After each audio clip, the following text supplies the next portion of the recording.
All right, so I've gotten a ton of questions about my build on my sorcerer. I'm currently running a frozen orb sorcerer with 5 different uniques to make my build work. This is a big requested video, so I hope you guys enjoy. We're going to go over everything that you need to know about the build and the skills and the equipment that I am currently using to make this work, and I hope you enjoy. We're just going to go ahead and start with the skills and the abilities really quick. So I'm going to pull that up. Here's our skill tree. We are currently running a firebolt, frozen orb, flame shield, ice armor, teleport, ice blades, lightning spear, and the unstable currents. And in our enchantment slots, we have the firebolt enchantment and the frozen orb enchantment.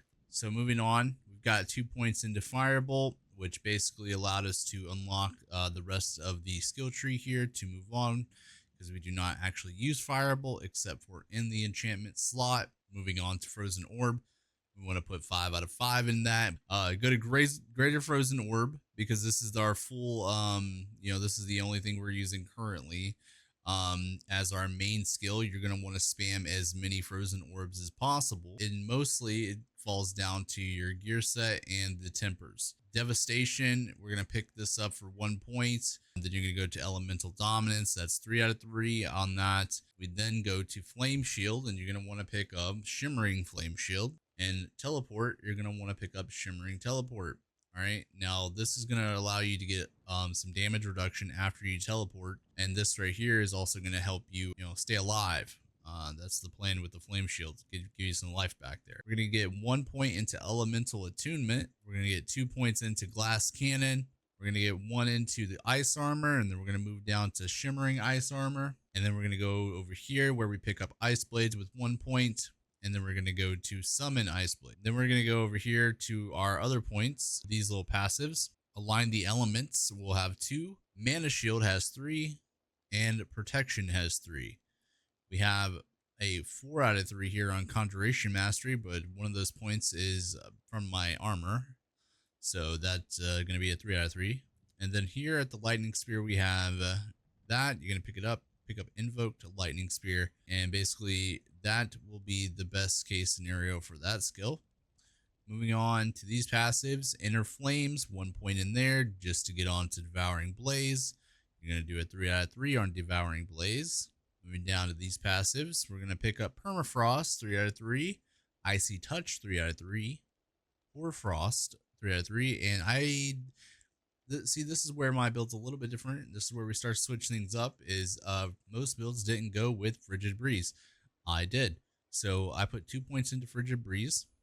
Then you're going to go pick up unstable currents and prime unstable currents. Okay, you're only doing this for the attack speed. The attack speed's pretty important, and you'll also see attack speed on my gear soon.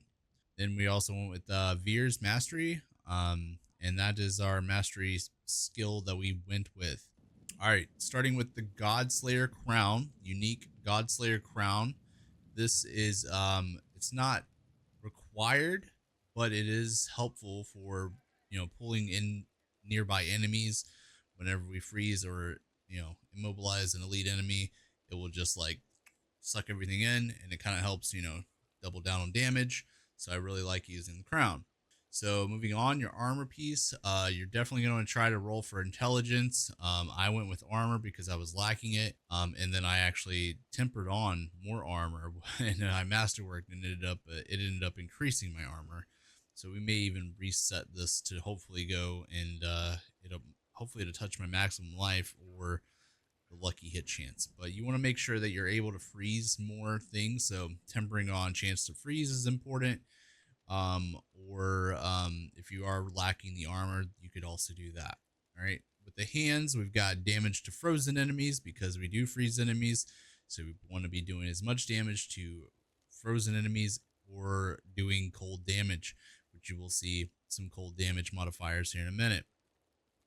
We got the frozen orb explodes 2 additional times.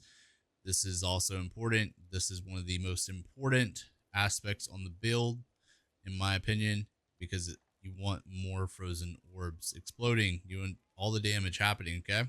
So that's a very important aspect to have. All right, moving down to Bolts of Will. Now they're unique that we are running. We're using it for the damage reduction to close enemies.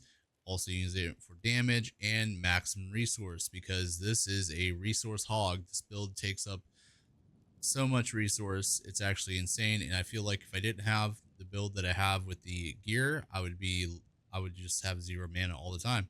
But moving down to Esu's heirlooms, we want to get these movement speed. Having movement speed is amazing. Critical strike damage, mana cost reduction. It's just a no-brainer to use these boots to help you. Okay. Also, it does increase your critical strike chance, dependent on the amount of movement speed that you have. So that kind of like works together, you know. Moving down to our wand, I have a a 3 greater affix wand here. I don't expect anyone to get this or get it, get this drop, but I put vulnerable damage, and I also put the chance for frozen orb projectiles to cast twice. This is a very important temper. If you want more frozen orbs, you need to temper on that they can cast twice. Okay, make sure you put that on your weapon. The biggest one, and probably one of the rarest items that most sorcerers are having the hardest time finding if you're trying to do frozen orb, fractured winter glass. Fractured winter glass is so important for this build. Okay, casting frozen orb has a 50% chance to spawn a random conjuration when it explodes. It's an insane, this piece of gear is like the thing that makes this work. Okay, when your conjurations have up to a 70% chance to launch a frozen orb at nearby enemies. So it's just more frozen orbs. That's the goal, right? You just want more frozen orbs. And luckily we have a +3 to conjuration mastery here as well. We got lucky with the Samuel. It's god. It's so close to being a god roll. I'll be straight with you. It's one of my favorite items on my sorcerer right now. And it's almost nearly fully masterwork. Okay, so moving on, the ring. I actually just put this ring on yesterday, and we have intelligence, critical strike damage, resource cost reduction. We tempered on the cold damage. Like I said earlier, you want more damage to cold, or you want to be doing more damage to frozen enemies. That's just the goal, because you're going to be freezing things and you do cold damage. Resource generation is important because you need more resource generation, and mana is always a great thing, right? Another unique that you're going to be required, in my opinion, I think it's a great ring to have, is the Talrash's iridescent loop. So this is resistance to all elements, lucky hit chance, your resource generation, your cooldown reductions. I mean, this ring is just, it speaks for itself. It's an amazing ring, to be honest. Moving down to our focus here, legendary focus. We did the same thing we did with our weapon over here, except we put chance to or damage to frozen enemies, and then we have a chance for frozen orb projectiles to cast twice. Our weapons, when they're out and we're casting, we're trying to cast as many orbs as possible. That's the goal. That's the plan. So that is the gear setup that we have currently. Okay. Which my Paragon board, I have thought about changing this around a little bit, but it works how it is currently. I really don't know what would happen if I changed it around the way I'm thinking would be better, but we'll see about that, right? All right, so first board, this is how the first board is set up here. We are using the Elementalist glyph. All right, so that is the first glyph in this board, and that is what it looks like here. You pause the screen, copy that. Going up, we went here, and we used this was the Enchantment Master. All right, we picked Enchantment Master board, and then we rotated it to where the little legendary nodes appear. We didn't actually pick up a legendary node. We went ahead and went to there, grabbed this right here, and then we went and put a reinforced glyph. Okay, reinforced glyph was just for damage reduction early game, very helpful. And then we went on to the next board. The next board, we did pick up the legendary node here called Icefall.